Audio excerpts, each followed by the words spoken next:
Welcome back once more. You're watching Inside Politics here on KTN News. Now, Third Way Alliance Party leader Ekuru Aukot has hit out at politicians opposed to his Punguza Mzigo bill, terming them as beneficiaries of corruption. This week, the court temporarily barred MCAs from debating the bill. Why is Raila Odinga, Kalonzo Musyoka, and team undermining devolution by opposing increased resources and funding to the wards? Raila, Kalonzo, Aden Duale, and Moses Wetangula are on record telling or misleading Kenyans to reject Punguza Mzigo as well as wait for their Ongeza Mzigo proposals. They have not read the bill, they have not understood the contents, they are just opposing it for the mere fact of opposing it. We ask ourselves, are the opponents of Punguza Mzigo Bill 2019 the beneficiaries of the theft of public money that we are proposing to end? Why do they seem to hate the idea of empowering their own people at the ward level?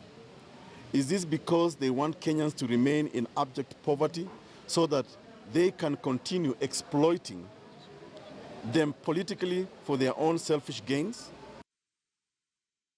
All right, so the Punguza Mzigo bill halted temporarily. The members of the county assemblies barred from debating this issue. The Third Way Alliance also barred from presenting it to the two levels of parliament, two houses of parliament for debates, the National Assembly and the Senate. Dismas, should Ekuru Aukot be surprised of what's happening? Is this normal correspondence? You know, for Aukot, I'm surprised that he's actually surprised. But to begin this conversation, we go to the Ken Okoth funeral. And you remember there's a lady, we're told by Sonko, I don't know whether you can take his word to the bank, but he says he was called by Ken Okoth to nominate a certain individual to become an MCA.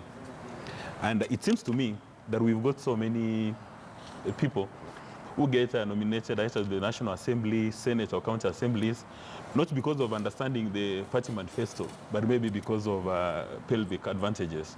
And you know that's both male and female. Now, one of the issues that Aukot wants to address is these nominations, which is a very good thing. But outside the nominations, then when you listen to his conversations, you get surprised. I'm wondering why Aukot expects every living Kenyan to support his proposals. We're in a very liberal market. It's up to Aukot to come and present his proposals. If Kenyans love the proposals, they will run with it. If they don't, they'll oppose. So for him listing MPs, listing Duale, Wetangula, and the rest saying that these guys are opposing his proposals, I mean, what does he expect us to do? To support him blindly, like other people did during the Constitution, to say, since Baba said, now we're in agreement. So are we supposed to come up and say that since Aukot has said we're in full agreement, is a messiah, so now let's break into a dance and song? No. He should be prepared to go to the marketplace and sell his ideas. If Kenyans love the ideas, they will run with it. If they don't, then they'll be ignored. You remember the issue we were discussing here, the small matter of signatures, and how this was done. And you remember that day, him and his team, you know, they lost his school and they were dragging people's reputation through the mud. Called us names. Yeah. So he should go to the marketplace, present his ideas. If the ideas are sexy, people will buy them. If they do not meet the bar, then they're going to be rejected in total. So instead of him saying that anybody who is opposing this is a beneficiary of corruption, let him debate the ideas vigorously. And lastly, he says he wants to Punguza Mzigo. Has he given us the quantum, the value of his proposals? How much is it going to cost the taxpayer? He's not given us those figures. So let him also give us numbers, figures, that we can do a very serious comparative analysis. All right, so Mark, the petitioners, I think two of them, there's one single person and a group, so there are two petitions challenging the legality of the process, and the High Court has given this, and one of the things they are questioning is the manner in which the Independent Electoral and Boundaries Commission verified those signatures. They're saying those signatures were not verified. And then they're also calling into question the composition of the IEBC. What do you think? Well, the question is critical because the reason why we say 1 million signatures is because we want 1 million signatures. That means that we need to prove and verify these signatures were signed. Now, I must congratulate Okot for using social media and all of those things to collect those signatures, but I must also be disappointed equally with IEBC for not verifying those signatures. And number two, I did a study this past week, and I asked Kenyans how many of them have read the bill and how many of them, beyond the fancy title Punguza Mzigo, know anything beyond the first 2 points. And the truth is, many Kenyans do not know what is in that bill, and that is a big danger, because when the framers of the Constitution talked about 1 million signatures, what they meant is 1 million people who agree with everything that is in that particular paper. Now, I'll give you an example of something that is loosely thrown around but does not make sense. So, we want to make Senate the upper house, correct? Now, senators and MPs will be voted in counties, correct? So, Dismas becomes a senator with 40,000 votes. I become an MP with 50,000 votes, but he has veto power over me. How does that make sense? Okay? That is an obvious gaping hole in the bill that we can't ignore. Number two, if you look at the bill correctly and you ask the question, when will the smaller communities ever be represented? Will the Kuria ever have an MP? The Suba, the Mbere, will they ever see an MP? Number three, the edict, the value of one man, one vote is diluted because our counties, some of them have 200,000 voters, others have 1.2. But the vote in parliament will be one for 200,000 and one for 1.2 million. So he's not addressing the basic issues of that, which in effect will make those constitutional changes against the one man, one vote rules. So there are many gaping holes in this thing. The other gaping hole is this: that was there public participation? Now, 1 million signatures, fine. But how many of those 1 million people participated in giving ideas? The danger with this Ekuru Okot bill is this. This is going to be a constitution for Ekuru Okot and not for Kenyans. And Kenyans will be happy because he told them Punguza Mzigo. And let's also address Punguza Mzigo. Where is the weight? Is the weight with the executive or the weight with parliament? Because parliament costs us less than 40 billion shillings a year. The executive is sitting at 2-point-something trillion. So where exactly did we need to Punguza Mzigo? If you're going to discuss Punguza Mzigo, let's do a referendum and say that the exchequer is limited to spending 10 to 20% plus or minus the actual amount he's expecting to collect in taxes. Now, that's a reasonable check. Right. So the truth is, whereas we laud the Ekuru Okot for testing this referendum law and things like that, we must also call into question what he's written in it. And then we must also remind him that he's not a monopoly of ideas. Raila Odinga and everybody else, including Dismas and Jerotich, say, have a right to tell you no, and you have no right to be angry at them for telling you no. Because that's the whole point of democracy. And that's one of the reasons why we must be very suspicious of Punguza Mzigo. Because is it about him improving his brand, or is it about Kenyans? And if you look at his actions the last 2 weeks, you'll realize this Punguza Mzigo is for Ekuru Okot. Right. Because let's remember, the guy most likely cannot win an MP seat next to his house. Good thoughts, good thoughts.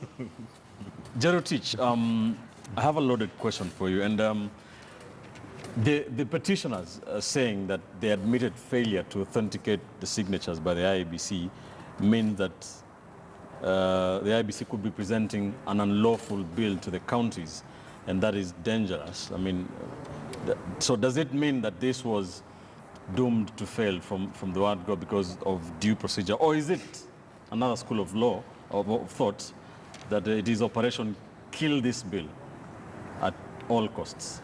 You see, and I'll first of all start by saying I do know that very many Wakenya support Punguza Mzigo, and my position a couple of weeks ago remains exactly as is, and I hold that democratic right to hold that position.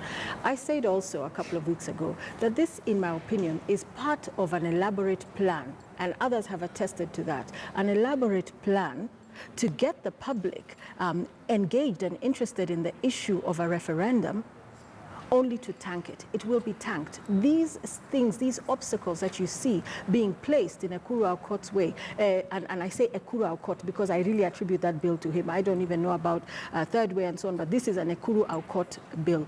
These are not attempts to sabotage him, as he will say, but it's part of a predetermined process of testing the waters, getting Kenyans involved. Then you tank Punguza Mzigo, and then now you bring in what I think the original objective was all along, which is a BBI approach to the referendum, which I also do not, and I categorically state that. Whatever the outcome is, I do not support that either. So I think the failure to authenticate, none of these things are coincidental accidents, but it's part of a process. Remember a year ago, if Kenyans were to be asked about referendum, they'd have been so angry. And what Punguza Mzigo did was to capitalize on that anger, the irritation, for example, at the members of parliament for their greed, allocating themselves allowances and so on and so forth, and come up with a populist suggestion to do away with most of these MPs. Tell me what 94 MPs will do differently than the current crop of MPs that we have. In my opinion, I think Punguza Mzigo should be Punguza Uzembe, because we have so many issues to deal with in Kenya. Unemployment, healthcare crises, all manner of things, high cost of doing business, electricity, so on. I just do not know how Punguza Mzigo is claiming to be that magic bullet. And before Ekuru Aukot calls in to shout at me for saying I did not claim that it was a magic bullet, I just want to say finally and ultimately, the cost of the deficits that we have run into in this country do not come from the numbers, from our wage bill, from the salary bill, from the salary package, but it comes from the continued rampant corruption and theft. I will say this on every show that you invite me to. I will keep saying, let us go to the actual origin of the problem, and it's not members of parliament. Much as I despise the greed and the grasping way in which they allocate benefits to themselves. Right. What about issues of representation and marginalization, whether it's disabled persons, whether it is other minorities? This Punguza Mzigo is going to throw the baby out with the bathwater. Right. So ultimately, when it dies, I think still, it will, in my opinion, because I don't support it, it will be neither here nor there for me. But when it does die, it will be part of this elaborate plan to bring in the bigger objective, which I always say is about succession. Watch this space. We shall keep talking about this on these shows. All right. Hesbon, Ekuru Aukot has been wailing and kicking, blaming Raila Odinga, Kalonzo Musyoka, Moses Wetangula. Did he not expect it? Well, and I think that's the fundamental question, that Ekuru Aukot wants to be the referee and the only player and the person determining who is going to play. I mean, it's a liberal democracy. It is ideas that contend. And if your ideas are not as good as they are, then you need to have that political clout. He has neither. You look at Punguza Mzigo, I think you can only discuss three things. One is the fact that he's trying to limit the presidential terms to 1, and it's 7 years. But then you ask yourself, to solve what? Absolutely nothing. Number two is the question of cutting down the wage bill by targeting parliament. And I think Mark has put it clearly. That is not where we have a problem. You know, I mean, we are talking about 2.5 something trillion at the national government. He's not addressing that. Then, of course, there is the issue of representation. I come from Migori County. If this bill was to go through, I can assure you that couriers will never be represented at all. They will never see the corridors of parliament. And then you also look at the idealistic and populist approach that he has taken. You know, you want to take CDF to the ward level, and you have MCAs who are going to be very happy with that. Yet we have challenges with the money that is devolved at the county level. I have no problem with MCAs, but the question is, do we have structures that will even help that money get channeled to the right places and help the people? I doubt. And even if this Punguza Mzigo was to survive the county assemblies and get to parliament, how then, this parliament that you're trying to attack, how then are they going to take this and look at the 94 parliamentarians that you're talking about and the process of electing them, they will be looking at their position. So to me, I'm looking at Ekuru Aukot as someone who thinks that Kenya is an elevated democracy where people are interacting with issues from his own understanding of issues, without the realities of what Kenya is. You cannot just wake up one day and tell us that, you know what, the good thing in this bill, and for me that's the only positive thing, is how it's attempting to fight corruption and operationalize Chapter 6. But how many Kenyans even understand that there's something called Chapter 6? How many Kenyans are even thinking of corruptions? I think Kenyans are thinking about so many other things that this Punguza Mzigo does not address. It is looking at a clique of elected leaders from a point that is so idealistic that fails to resonate with the realities on the ground. All right, so then what next? Ben, can I just point out something? You know, I heard Jerotich here saying that she will not support BBI no matter what. Then I remembered that her father is one of those eminent people in that place, and that shows you what democracy is about. You know, that's... No. It's very interesting. Yes, my father is one of the BBI elders, and I love and respect my father dearly, but we all hold our democratic rights to have different opinions. What he is doing, whether I agree with it or not, I do it respectfully, and I disagree, and I have told him. So yes, this is part of what the whole democratic process is about. We are an extremely democratic family, and we can all support whoever we feel like supporting in our own rights. And this is why Ekuru Aukot shocked me so much, and I said, is this really the person we want to have eventually as the president of Kenya, who will blow your brains out if you decide you're disagreeing with him? I don't fight with my father. He doesn't fight with me. You won't see him calling in to shout at me for not supporting BBI or whatever the outcome will be. So this is part of it. We need to robustly engage. It's a democracy. Right. We have freedom of association, of expression, and so on. And that the danger of villainizing opposition in this country is becoming ridiculous. Just because people don't support you, it does not become a personal war. You don't have to stand and read a list of politicians who don't support you because why? You know, and that's the kind of maturity you need to show. Right. Her father used to chapa her when she's a child. He has more rights than How do you Ekuru know? Aukot. He has more rights than Ekuru Aukot. You know what I mean? So it makes no sense at all. Military, so we keep it there. No. He's a very gentle, pacifist, military man and a wonderful father. All right, Dismas, from Punguza Mizigo's perspective, what does Ekuru Aukot do to get even, apart from complaining? What does he need to do from where you sit? You know, he's a PhD in law, and he knows that in economics, it's a free market. There is demand and supply. Let him go to the top of Mount Kenya and preach to Kenya and tell Kenyans, I've got this Punguza Mzigo, these are my ideas, this is the marketplace, sell the ideas. If Kenyans want to run with the ideas, the MCAs will run with it. But I can predict that probability of his success is fast approaching zero. Now, Duale, when he was addressing folks in Garissa, he said he's on the watch out on any MCA who is going to support this thing. And even the MCAs should be warned that if you support this thing, the people today who are serving as senators or who are serving as MPs are the ones who are coming to take up those positions. So the MCAs will be wanakuwa wanajichimbia kaburi yao. Now, Esbono Wila has indicated that he comes from Migori, probably wants to run for the National Assembly or Senate. And you've got a majority of the couriers. Do you think the courier MCAs in that local assembly are going to support this thing? You know, the gentleman needs to be realistic. This is not writing about a thesis. This is supposed to be practicals. And the elephant in the room, and he believes that by appealing to the MCAs, then it's going to be, you know, it's going to break into a dance and song. Probability of success is almost zero, and he should stop insulting anybody who disagrees with him.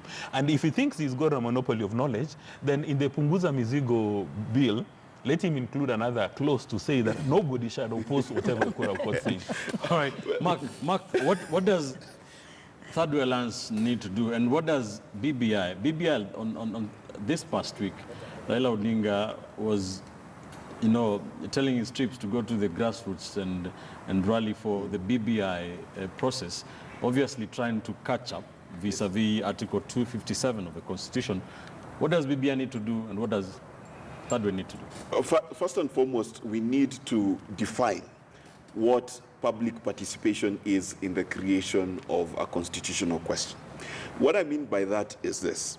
that the BBI and Punguza Mzigo took two very different paths. The Punguza Mzigo path was someone sitting down, asking no one questions and coming up with a bill, and then creating signatures, okay, and giving them out. And I say creating because if the IEBC can dare say that you do not need to verify signatures, then I, Mark Bichachi, can sit down with my Excel program and a stolen list of voters from IEBC and create signatures, and suddenly you'll have a referendum to declare me the most handsome man in Kenya, because it is that easy. So we must address that.